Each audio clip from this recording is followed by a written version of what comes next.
Do another lesson. Today we're going to do humor comprehension practice. Last lesson you learned about understanding, comprehending humor cross-culturally and particularly in American English. Today I'm going to throw a lot of examples to you, roughly about 10 examples, and I want you to comprehend them. I'm going to ask you questions and we're going to go over answers. We're going to discuss some of the issues and examples of why something is comprehended the way it is. We're also going to explore a little bit of explicit and implicit meaning. So stick around. All right. First things first, remember what we talked about last lesson.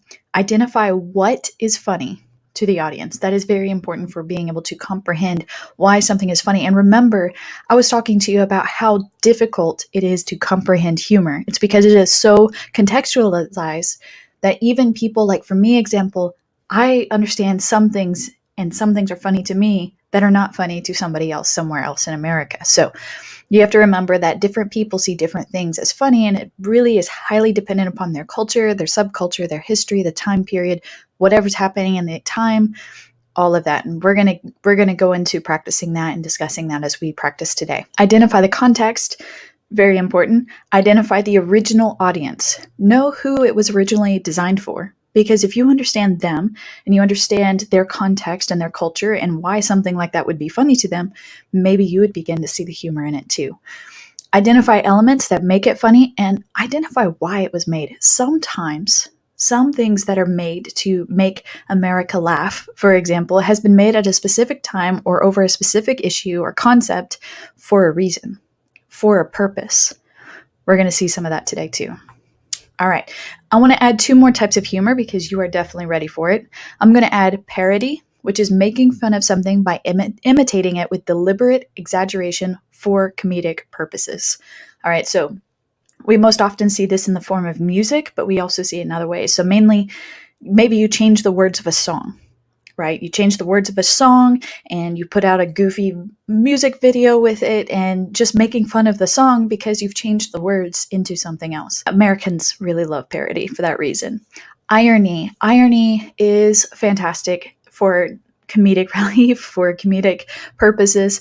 You have 3 types of irony that we're going to focus on today. You have situational, which is a contradiction between what you expect and what actually happens. Then you have dramatic, which is something we know as the audience or the readers of a story. We know something that the characters do. We're going to see an example of this today too. And then verbal irony. This is witty humor. It's like sarcasm, saying one thing but meaning another. You see this a lot in Big Bang Theory or other TV sitcoms like Friends. We are going to see some of this as well. But it's really important that you understand the differences in these and how these elements are used together with other genres of comedy to make up people laugh. All right, so let's practice identifying some humor. Listen to this song by Lone Star called Mr. Mom. It's pretty funny. Go ahead and listen to it and pull up the words if you're able to. If not, that's okay. This song is telling a story. The dad comes home. He has a bad day at work. He hears that he's getting fired, right? He's getting fired and he goes home to his wife and his wife says, "It's okay, honey. That's too bad. How about I go to work and you stay here with the kids for a bit until you find another job?" And he's thinking, that sounds great. I'll just lay around and watch TV all day, play with the kids, cook whatever I want. That sounds awesome.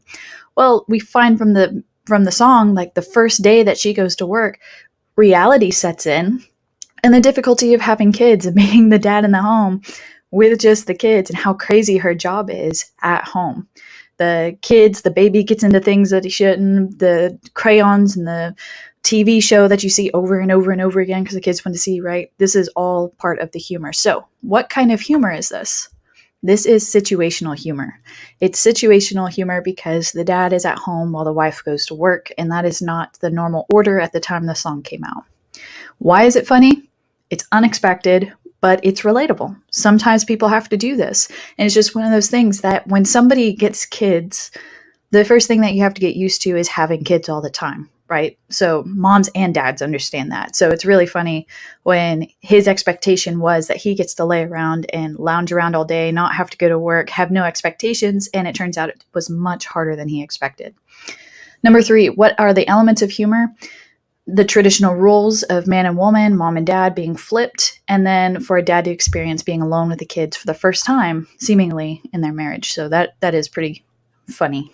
All right, go ahead and watch this skit. It's a scene from a very common and famous TV show called Seinfeld back in the day. This was the one that everybody watched. It was the go-to before Friends. So go ahead and take a listen. Hey, Jerry! I didn't know you liked soup. Hard to believe. This guy makes the best soup in the city, Jerry. The best. You know what they call him? Soup Nazi. All right, I'm not letting you cut in line. Why not? Because if he catches us, we'll never be able to get soup again. Okay.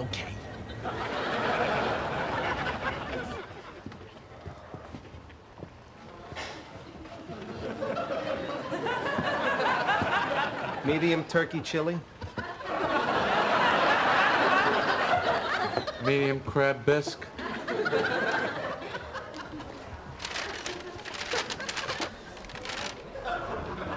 I didn't get any bread. Just forget it, let it go. Excuse me, I think you forgot my bread. Bread, $2 extra. $2, but everyone in front of me got free bread. You want bread? Yes, please. $3! What? No soup for you.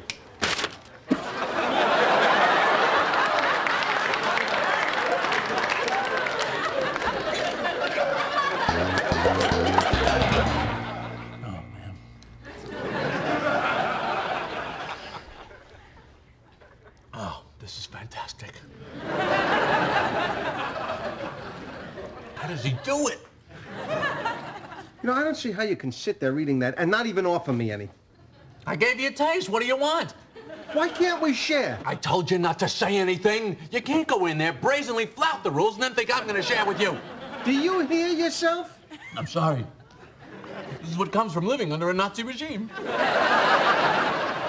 I gotta go back there and try again. Good afternoon. One large crab bisque to go.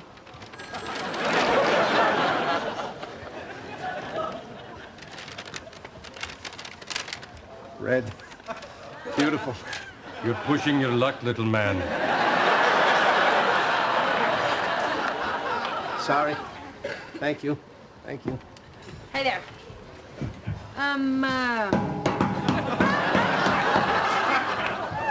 Oh. One mulligatawny and, what is that right there? Is that lima bean? Yes. Never been a big fan. You know what? Has anyone ever told you look exactly like Al Pacino? You know, Scent of a Woman? Hoo-ah! Hoo-ah! Very good. Very good. You know something? No soup for you! Come back. 1 year. Next. One large jambalaya, please.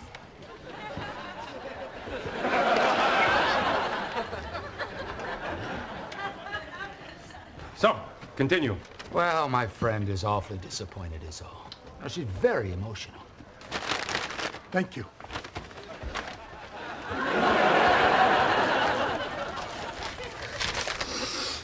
Jambalaya. All right, now listen to me. You have been a good friend. I have an armoire in my basement. If you want to pick it up, you're welcome to it. So, take it. It's yours. How can I possibly thank you? You are the only one who understands me. You suffer for your soup. Yes, that is right. You demand perfection from yourself, from your soup. How can I tolerate any less from my customer? Gazpacho, por favor. Por favor. I'm part Spanish. Adios, muchacho. Hi. Kramer gave me the armoire, and it is so beautiful. I mean, I just can't tell you how much I appreciate it. You? If I knew it was for you, I never would have given it to him in the first place. I would have taken a hatchet and smashed it to pieces. Now, who wants soup? Next, speak up.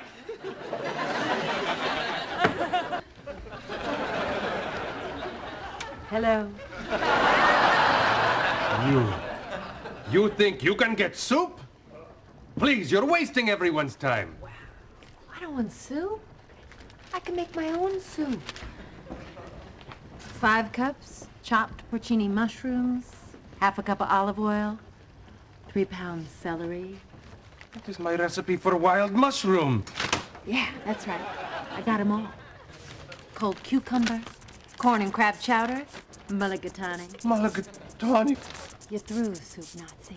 Back it up. No more soup for you.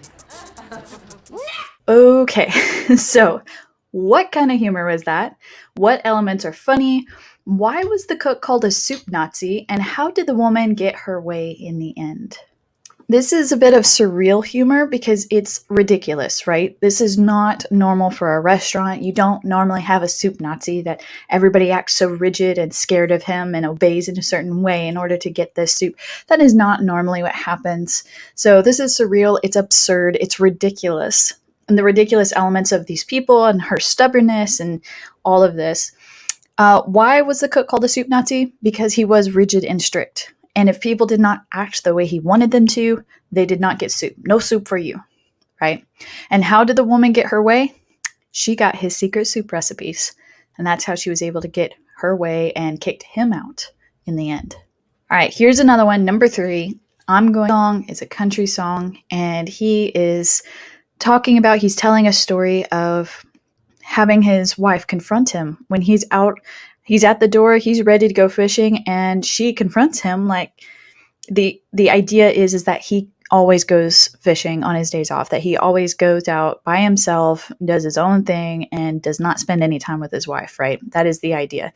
He loves his wife, and he loves fishing. Well, she confronts him at the door one day and finds out that he's planning to go fishing all day, and she looks at him as like, you know what? You need to choose me or fishing. And so he says, I'm going to miss her.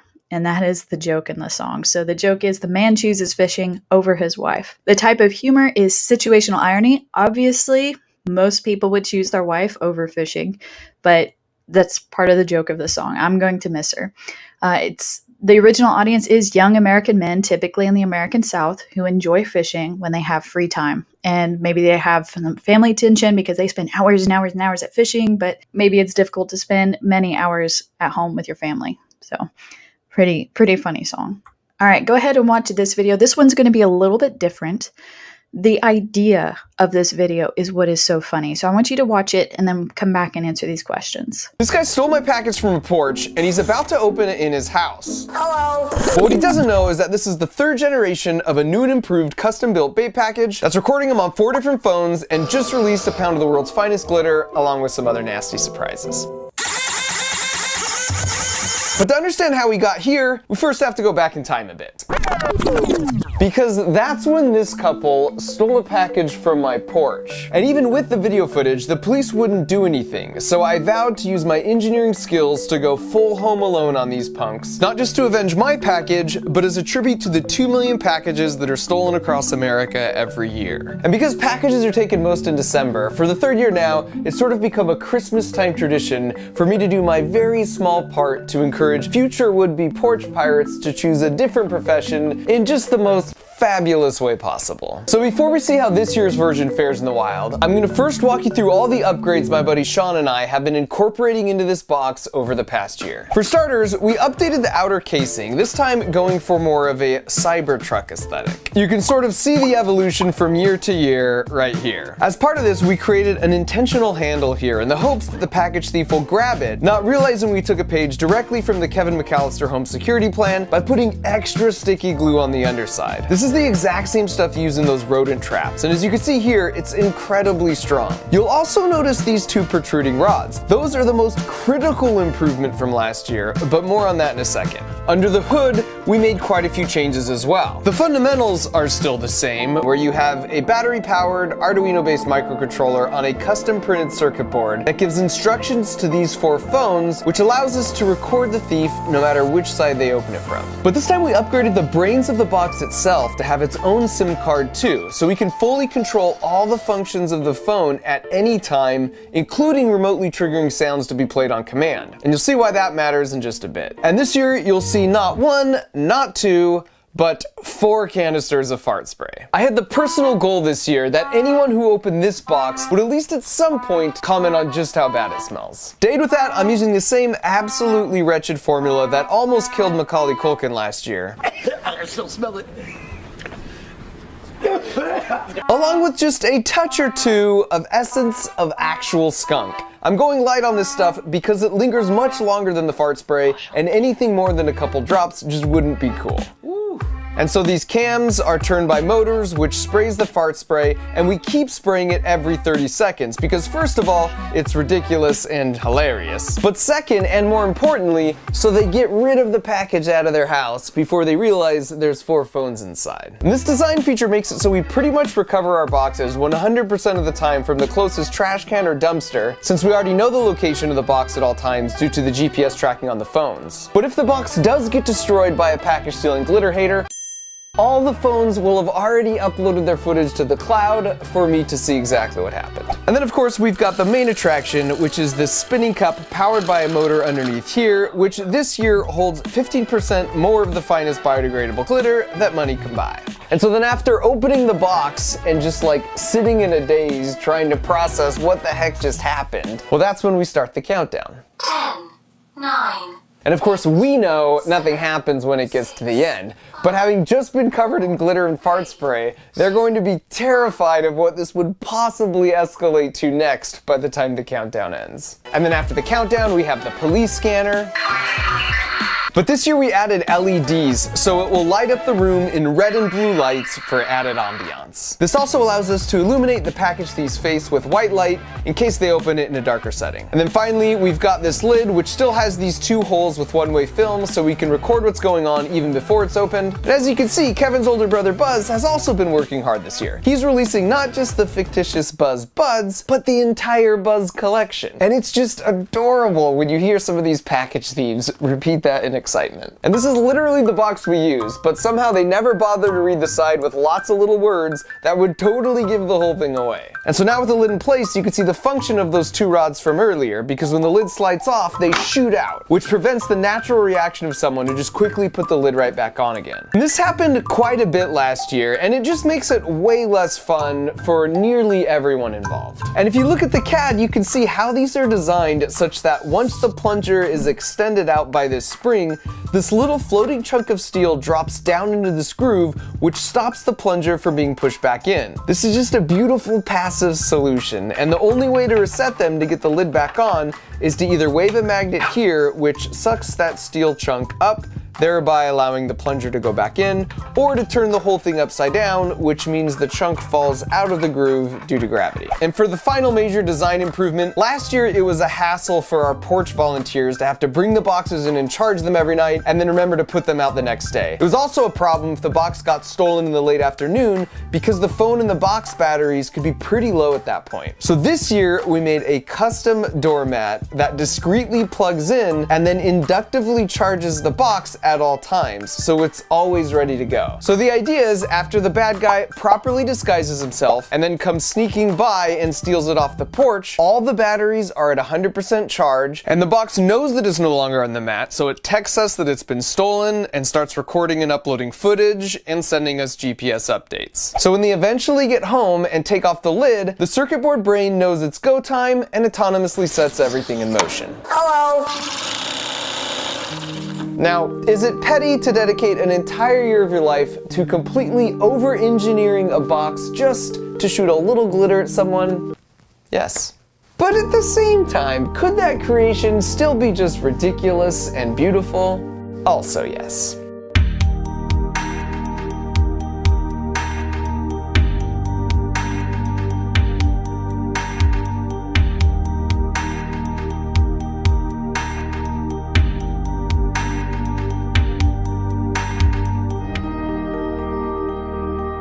Okay, so this is Mark Rober. What did Mark make and why did he make it? He presents the problem at the beginning. What kind of humor are we getting from this? The whole thing is humorous, but I want you to consider what kind of humor this is. Why is it funny to Americans in particular? And what do you think happens after this point? If you need to go back to watch the video, please do so. Give yourself a chance to answer these questions. So, what did Mark make and why? He made a glitter bomb to surprise package thieves. He starts out the video by saying, in America, millions of packages are stolen every year. and the police are not able to really do anything about it unless they're caught in the act. So even though people have cameras on their porch and they have footage of people stealing their packages before they get home, well, the police can't really do anything about it. So Mark Rober set out to make a nasty surprise for them. A package that spurts out glitter, fart spray, it really stinks and makes a big mess. And it kind of scares them. So hopefully they throw it out or try to get rid of it so that he can go and recover the package and get that footage. So it is really funny. It's a kind of dramatic irony because we know what happens, but the thieves don't know what they have. This is dramatic irony. Remember, it's something that we know that the characters do not. And why is this funny to Americans? Because we all share the frustration. We understand how frustrating it is to have something wrong happen to you that nothing can be done about. So this is kind of a way to like stick it to the man in a way. It's like you're helping the police out because they can't do anything about it. And Mark Rober, just to be clear, Mark Rober does work with the local police department in order to be able to communicate what he's doing and why, and so that there's no issues there. But it's pretty funny. What do you think happens after this point? Mark shows footage of thieves opening his glitter bomb. That's what happens in the rest of the video. It's really funny. Okay, go ahead and watch this skit. This skit is really interesting and it plays on this idea of shoulder angel and devil. So a shoulder devil is something that comes from an idiomatic expression in America where you have to make a choice. And so a little angel poof pops up on your shoulder and a little devil poof pops up on your other shoulder and they swing. It's the cartoon illustration of your good thoughts versus your bad thoughts, of you should do the right thing versus you should do the wrong thing, right? Selfishness versus doing the right thing. So this is a really funny one. Go ahead and watch this and answer the questions. Hi, welcome to McDougal's. Can I take your order? Yeah, I'll have McDouble with cheese and a large Coke. Okay, that'll be $3.85 out of 10. Here you go. Whoa, that guy gave me way too much change. Sweet.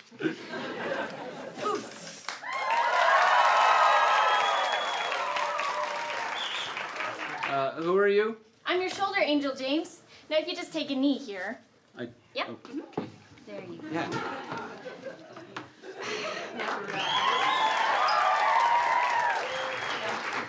Excuse me. There we go. That was a lot easier. Yeah, right? Now, James, you need to return that money. Isn't your integrity worth more than a few extra dollars? Oh, man, I dropped the burger. Can I still serve it?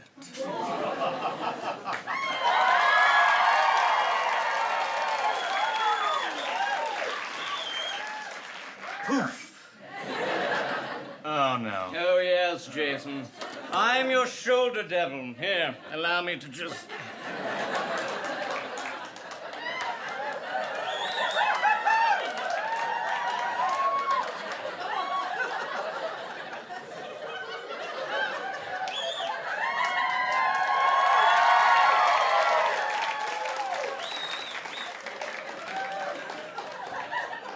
Yeah. Jason, nobody saw what you did. You're safe. Put the McDouble on the tray and pretend like it never happened. All right, I'll do it. What? All right, I'll do it. What? I knew this day would come. Hold on, James. Someone else needs my help. Hold on, Jason. Someone else needs my evilness. Excuse me. Pardon.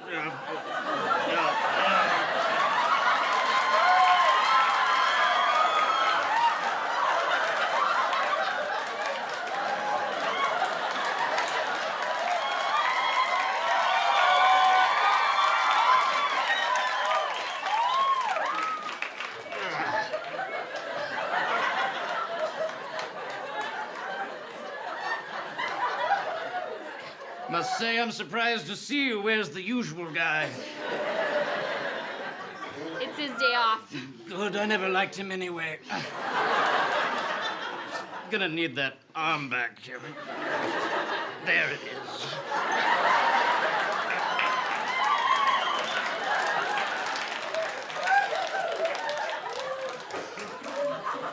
Now, Jason, you shouldn't serve this food. But I only dropped it for a second. What? I don't care that you dropped it. I'm just saying you shouldn't serve this food. It's incredibly unhealthy. James, just take the money and go. It's not your fault Mr. Incompetent there gave you the wrong change. Hey! Sorry, I didn't realize you could hear me. All right, I'll do it. Good. Wait, what? Oh, you're the worst. Coming back, Jason.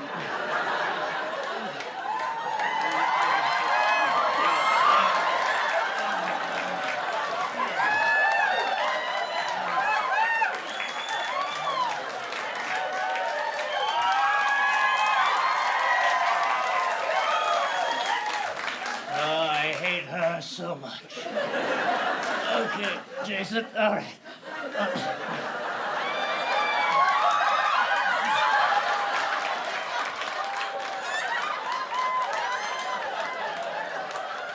Okay, Jason, if you could just lift me.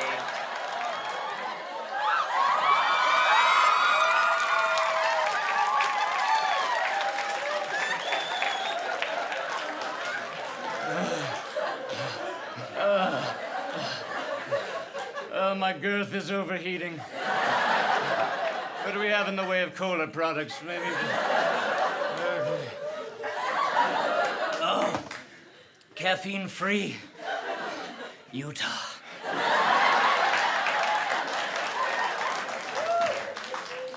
Bring me back.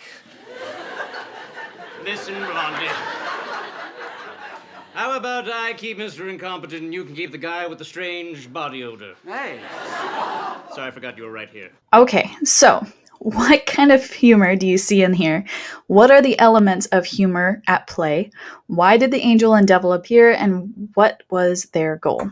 Okay, so the kind of humor is physical humor. Obviously, there's a lot of movement happening in here. The costumes and stuff are pretty funny too, but it's the physical humor that really draws people in and makes them finish the video. There's a lot of awkward motions happening. No one in their right mind would ever crawl from one person to another like that, but that's what happens here. The element of humor, just super awkward body movements. Why did the angel and devil appear? Because the two men were both struggling to make a choice between good and bad. Good actions, doing the right thing, versus being selfish and doing the wrong thing. Now, what was their goal? The angel's and the devil's goal? To sway the men to their own side. So the angel appeared to talk them into doing the right thing, and the devil appeared to talk them into the bad thing, and that's why they had to switch, is because they weren't getting the way. They were able to convince the one and had to go over to the other to convince the other, and then back again. So, really fun skit, really funny concept as well. Let's listen to another song, Amish Paradise. This is a classic. All of us have heard it over here, so you might have as well. Or you've heard the original. The original is Gangster's Paradise, but go ahead and identify what kind of humor this is and listen. Where is this? This is a parody. It is a parody of Gangster's Paradise, and that is why it is so funny to us. One, yes, it's ridiculous. The music video is ridiculous. It's really funny, but the original song was so I don't know, there's lots of curse words and stuff. I would not let my children listen to it. It's just one of those things that is just rough and tough and, Gangster's Paradise. Well, then Weird Al comes along and puts in a parody of Amish. Amish people are the most sweet, respectful people you will ever meet in American culture. They are dedicated to living simple lives without electricity for religious purposes.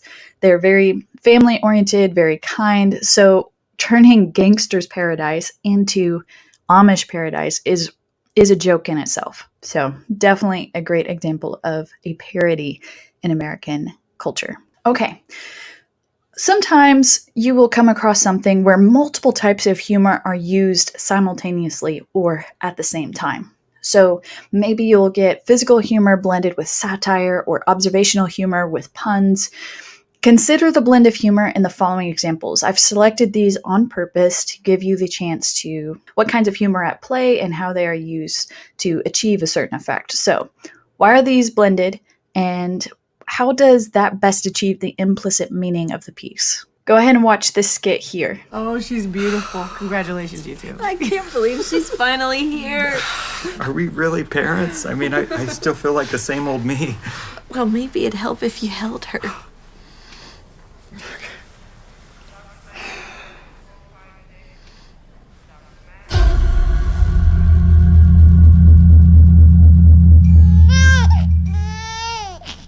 Does her face hurt?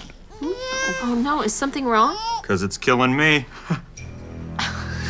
Wow, honey, that was not your best. Sorry, that was like something my dad would say. Oh, it's fine. Hey, can you wipe her nose?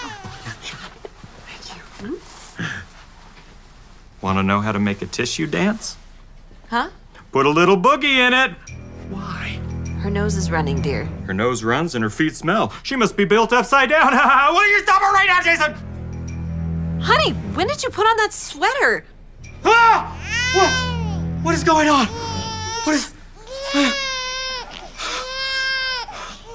Oh, are you a grape who got stepped on? Don't say it. Because she let out a little whine. Oh!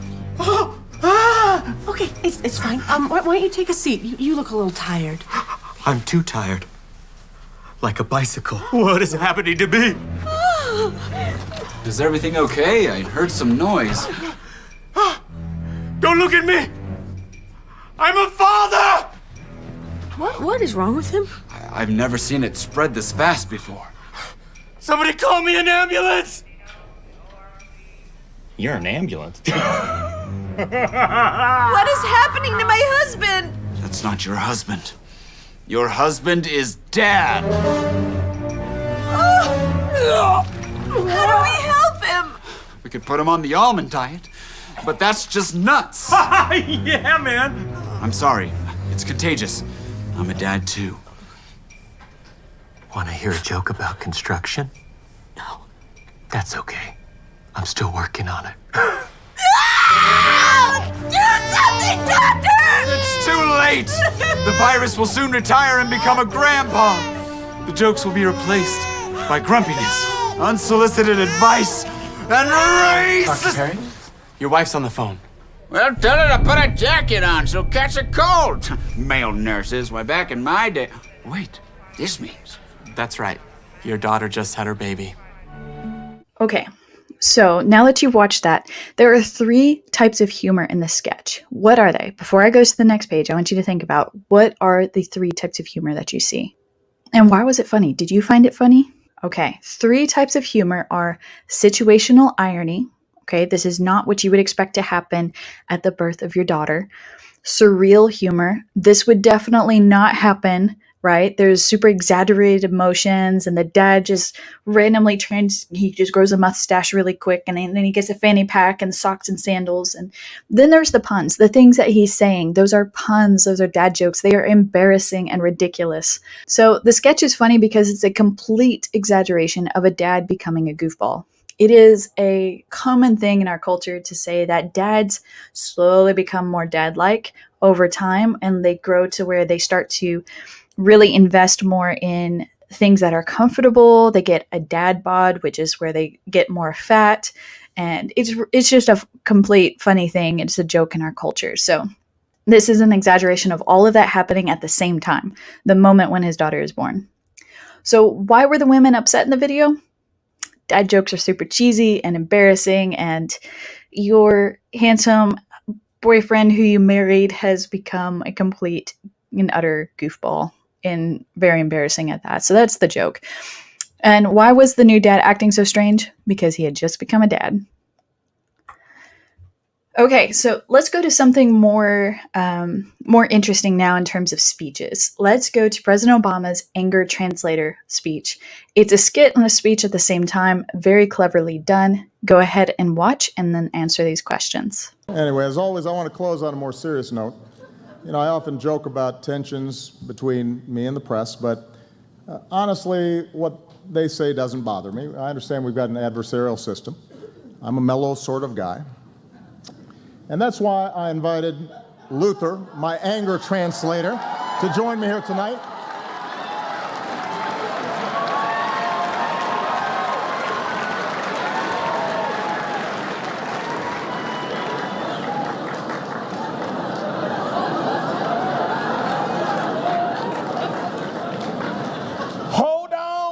your lily white butts. In our fast-changing world, traditions like the White House Correspondents' Dinner are important. I mean, really? What is this dinner? And why am I required to come to it?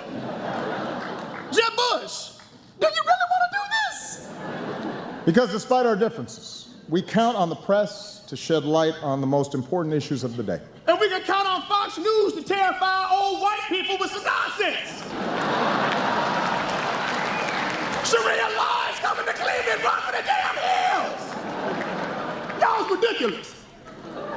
We won't always see eye to eye. Oh, and CNN, thank you so much for the wall-to-wall Ebola coverage. For 2 whole weeks, we were one step away from the Walking Dead. And then you all got up and just moved on to the next thing. That was awesome. Oh, and by the way, just if you haven't noticed, you don't have Ebola.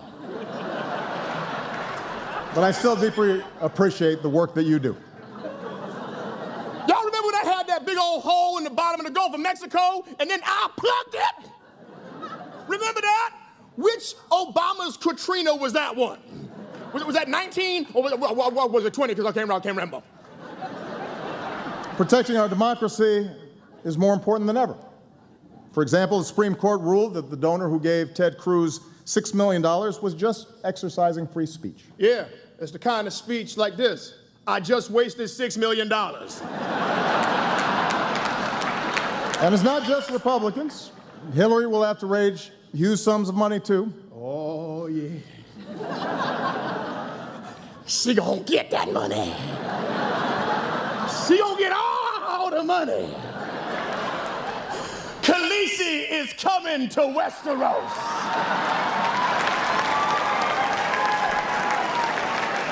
Watch out! Whoa!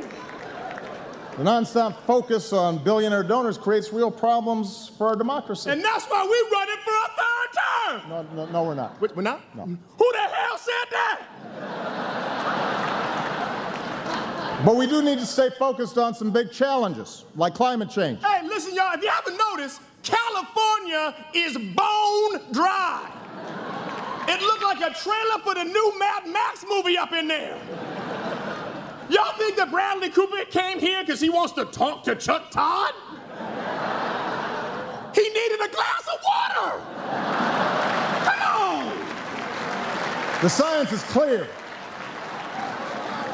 The science is clear. 9 out of the 10 hottest years ever came in the last decade. Now, I'm not a scientist, but I do know how to count to 10. Rising seas, more violent storms. You got mosquitoes, sweaty people on the train stinking it up. It's just nasty. I mean, look at what's happening right now. Every serious scientist says we need to act. The Pentagon says it's a national security risk. Miami floods on a sunny day, and instead of doing anything about it, we've got elected officials throwing snowballs in the Senate. Okay, Mr. Okay, I think I got it, bro. It is crazy. What about our kids? What kind of stupid, short-sighted, irresponsible bull? Whoa! Hey! What? Okay, no, hey.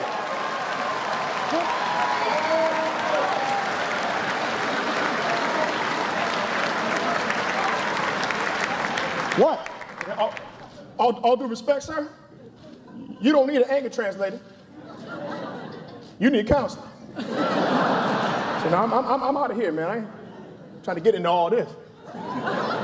Go.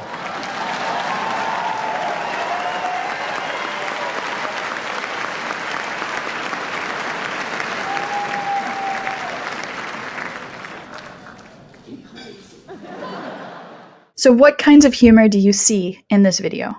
Why did Obama use an anger translator to deliver this speech? And what is the effect on the crowd? There's a lot that we see here. We see physical humor with Luther jumping up and down and putting his hands together with those big rings on his finger. He's looking all tough and all the stuff, chest out. And then we see situational irony where you don't expect this at a formal dinner. Okay, this just does not happen. It's a parody because they're making fun of a formal presidential dinner. They're making fun of the whole situation and how ridiculous it is. There's verbal irony in the things that he says. He says one thing, the anger translator says what he really means in a different way and in a more rude way. And then there's topical humor. It's a very formal presidential event. It's making fun of that. So, why did Obama use an anger translator to deliver the speech? It's for the irony with the solemnness of the formal dinner, right? It's hilarious. It was not something that was expected and is really funny. And then what is the effect on the crowd? Some seem to like it and are laughing pretty well, but others seem a little bit frustrated. Maybe they think that it's rude. I don't know. You can't please the entire crowd. That was a big crowd. So very interesting and very fun. A lot of us just love this speech. Okay, here are some pictures. I want you to consider what types of humor we are seeing in these pictures. Obviously, we're not seeing lots of smiling or anything like that, but there's something very comedic about them. Go ahead and think about that. Okay, so we've got a mixture of situational irony, right? So like the bride and the groom, they keep their masks on.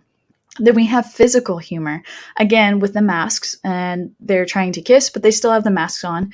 We have physical humor of the woman. She's just like poked that through the straw through her mask and making her mask completely useless, but still it's a funny idea. And then we have observational humor, where these are daily things in COVID-19. And it is also a daily thing for people to remove their mask in order to answer the phone, even in public. So it's kind of, that upper picture is really funny for that reason. So COVID-19 obviously has just wrecked the world. And honestly, this is super relatable because of how much we had to change our daily habits. And now we can make jokes about them because we've obviously been doing it long enough. So there you go. All right, let's watch another skit with Black Jeopardy with Tom Hanks. This one's really interesting. I want you to try to guess at the context before I explain it to you. But the one thing that I will tell you is Jeopardy is a famous game in America where people have to answer questions, and the ones that they get right, they add to their pot of money. And if they win, they get designed for. What is the cultural context? What is the implicit meaning of the skit? And what are the three types of humor at play? Okay, let's take a look at what's at play here. We have situational irony and we have topical humor. Those are perhaps the most important ones that are at play. There's some others at play, but these are the two most important. So it's situational because you do not expect a far right white guy, right, like a Strucker guy, to be on a Black Jeopardy show, right? You don't expect him to be able to answer very well. And it's topical humor too because it's on racism and misunderstandings between Black and white cultures in America. So this skit is designed for Americans, particularly it seems the older, middle-aged, young adult to middle-aged groups. The cultural context is cancel culture in social media and tensions between Black and white culture in America. We don't understand each other, and the frustration with that, and people canceling each other and blocking each other on things like Twitter and Facebook, and how ridiculous that is. And so this is Saturday Night Live. They're making fun of that. They're making fun of this topic, and then there is an underlying meaning. The reason they're doing this is to show that Black and white Americans have more in common than they realize. And it's some of the most ridiculous things, like, why would you pay $240 to a certified mechanic when you could pay $40 to the guy down the street? Everyone does that, Black and white cultures alike. So it's very funny that this was brought up. It was a great skit with a great underlying message. Okay, let's go to the next one. Watch Jimmy discuss March Madness events. So I want you guys to go ahead and watch this talk show here. I want you to consider what it is he's talking about and why, and then come back using in this segment. And what is he joking about, and why is he discussing basketball at all? He's using a blend of different types of humor. He's using some topical humor in terms of this is about basketball and March Madness 2022 to be more specific. He's talking about some wit wordplay. He's using some wordplay as he goes, and he's using verbal irony or sarcasm. He's kind of making fun of some things as he goes. He's joking about March Madness, so basketball in 2022, and it's a specific game in particular where something funny happened. The ball got stuck, and they had to lift up a cheerleader to get it out. And they're also talking about he's doing this to be relatable. He's doing this to help people be more interested in what he's doing, to bring people to a show, and to make fun of something that a lot of people enjoy watching in America. Basketball season is a big deal, particularly March Madness. So a lot of people predicted this team would have done much better than they did. And then, like so many people, they had to throw out their brackets. They had to throw out their expectations and their bids and everything that they had done to bet on this team. So there you go. This is Jimmy Fallon's Discuss March Madness Events. Okay, so remember that humor is highly, highly contextualized, okay? There are certain people who will find certain things funny. You need to be mindful of the time, the culture, the subculture, period, politics, and events. Note the combination of humor elements, the type of humor, paralanguage, words, phrases used. Consider the implications of the humor, like cheering people up in a tough and economic or political time, like that Saturday Night Live skit, or trying to get a point across where you're just trying to communicate something. Perhaps you are teaching a moral lesson in a humorous way. There's always a reason for comedy, and there's always a place for comedy within a culture. And so we can't really just take that out because we'd lose a lot of American culture. Americans enjoy wrestling with things together through comedy. So this is a great way to do that. Okay? Next, we are going to get into story comprehension. We're going to look at short stories. We're going to look at elements of plot. We're going to look at all that stuff and utilize them to practice comprehension. So I will see you in the next lesson. Bye.